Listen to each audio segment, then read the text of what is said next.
Coming up on Mountain News this morning, severe storms caused more tornadoes to touch down in the Commonwealth, and communities here in eastern Kentucky begin to clean up after heavy rains caused flooding in our region. Dedicated to eastern and southern Kentucky, this is WYMT Mountain News this morning.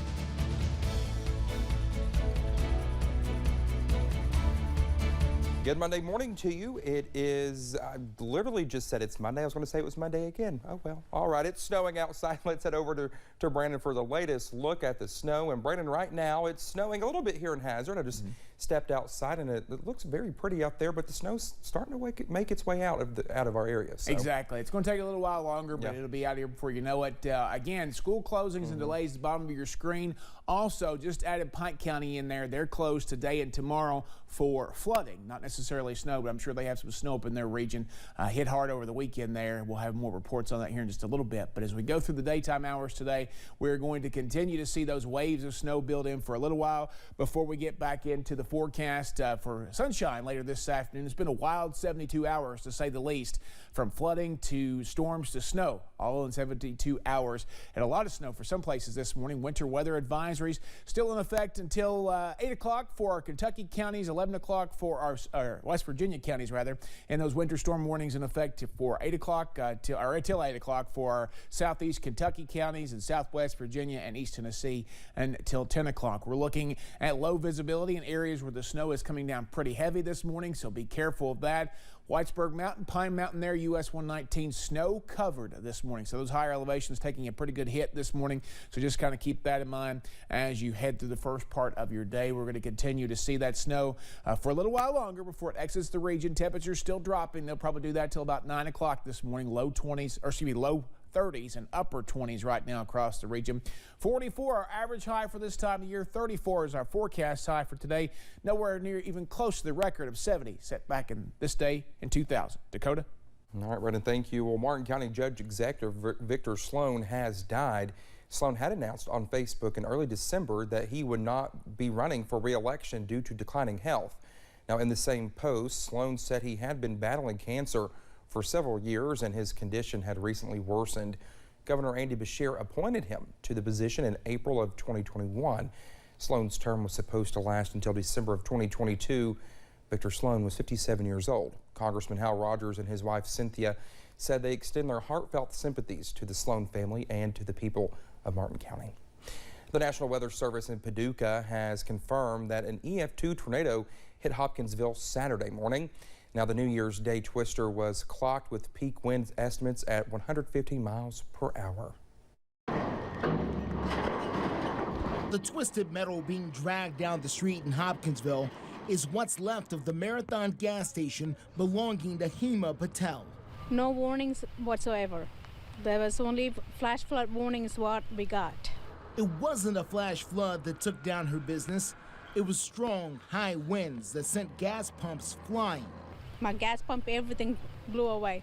Inside, the roof caved in, whole water line, everything's busted. It's really a disaster behind the register right now. And she's not alone. Some yards are missing trees. The Southern States Co-op is missing a wall. Unfortunately, sites like this are becoming too familiar for residents like Brooke Luckingham. I think I'm getting too accustomed to natural disasters. Luckingham says she's one of the many who went to volunteer to clean up from other storms in the area, like the ones that hit Waverly and Mayfield.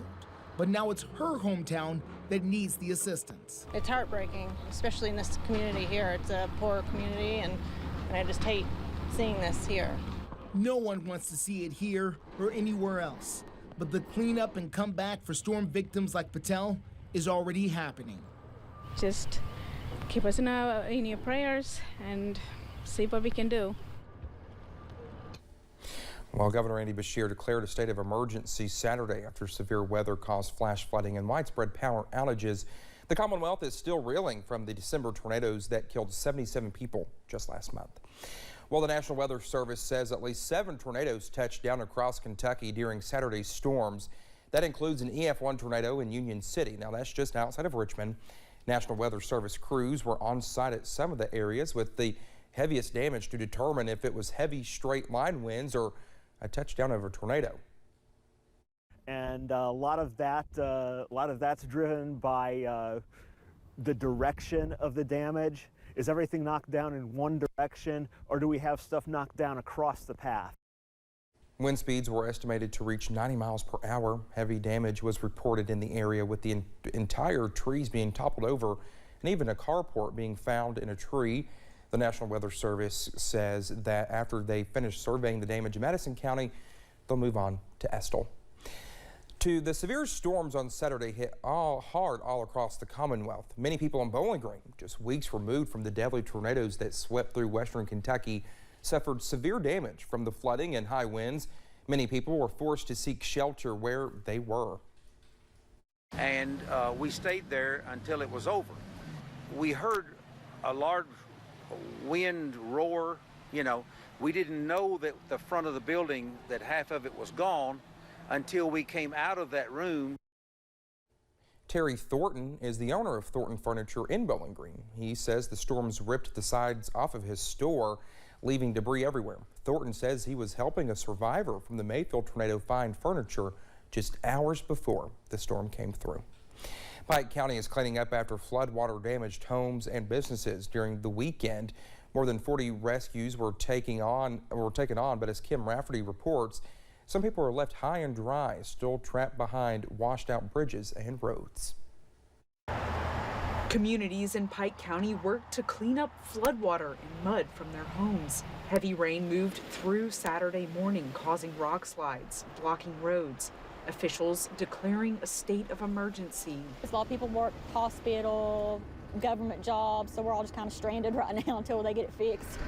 Melinda lives along Scottsford Road near Meta.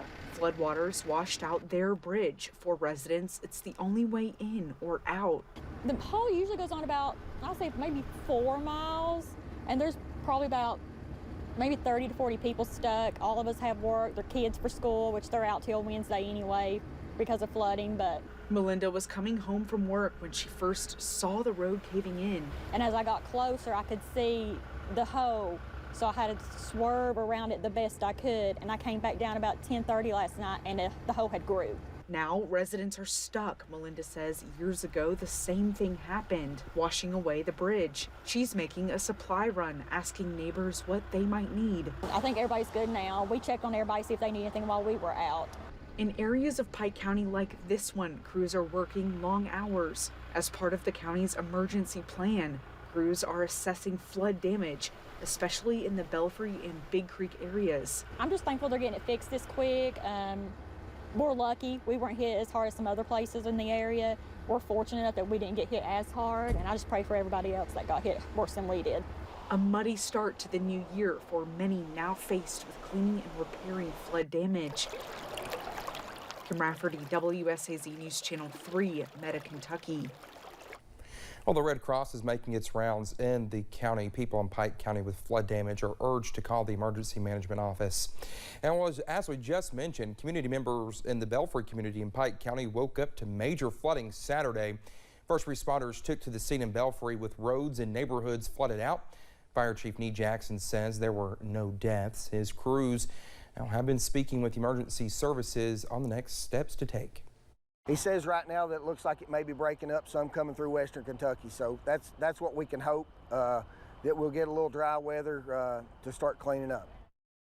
Jackson says since the flooding began, they completed 45 rescues. A hiker had to be rescued this past weekend in the Clifty Wilderness area of the Red River Gorge.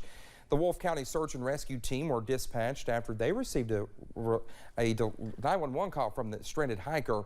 The team hiked 1.5 miles to his location. Now, to the hiker's original location had been blocked by the flooded Glady Creek. The team was successful in rescuing the thankful hiker, and they say he learned a great deal from his experience.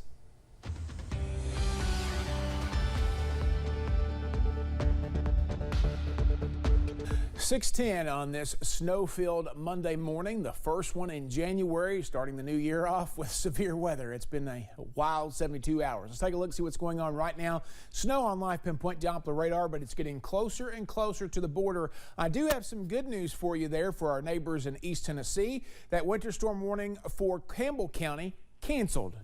Nothing there going on at all this morning. It continues across the rest of the region for the counties in pink.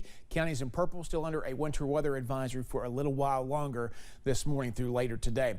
Temperatures in the 20s and 30s, heading toward 34 this afternoon. That chance for snow early, giving way to some sunshine later on. But we are not done with the possibility of snow this week, because we have another front we're tracking on Thursday that could bring us some more chances. We'll get back to that when we get a little bit later into the forecast. Dakota? All right, Brendan, thank you so much. More news is on the way. Travelers experience yet another frustrating holiday weekend as thousands of flights are yet again canceled.